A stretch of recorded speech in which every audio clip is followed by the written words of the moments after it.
Protecting students and faculty as they return to campus during the pandemic. Tonight, Indiana University is taking us through their screening process. Thanks for joining us here at 11 o'clock. I'm Nicole Griffin. Over the next 2 weeks, IU students in Bloomington will continue moving into on-campus housing. We were there today talking to both parents and students about the safety precautions the university is taking before letting students move in. Well, yeah, I mean, my last year of high school, about half of it was cut short, and I miss a lot of end-of-the-year activities and celebrations. Jacob Esch is a freshman at IU who is preparing to start classes on August 24th at the Kelley School of Business. Before getting to move into his dorm on Sunday, he had to get tested for COVID-19. I'm pretty glad that they're doing this because even though I had a pretty recent test, there's always the risk of getting COVID-19 in that 2-week period. Sunday, all incoming students who plan to stay in residential or in Greek housing had to go through this on-arrival COVID-19 screening process. Very stressful. This is adding stress.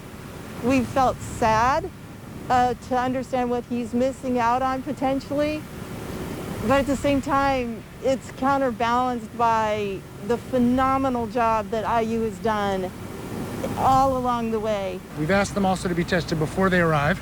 We've asked them not to come if they're sick, and we've asked them to hunker down as much as possible and be quarantined, so hopefully as few as possible will arrive infected. If a student tests positive during the screening process, they have to either go into isolation on campus or isolate at home.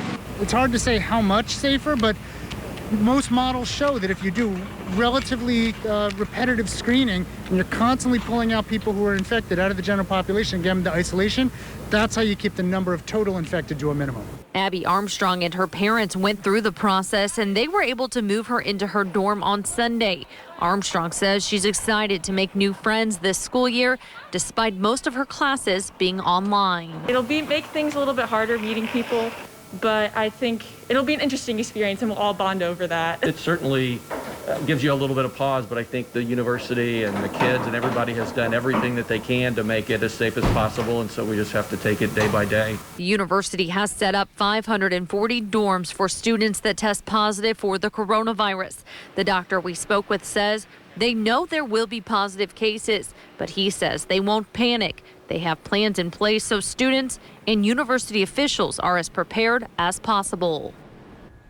And the doctor we spoke with says the screening process allows them to find people who might not know that they have COVID-19 and get them out of the general public. He says each person they find makes the entire community safer.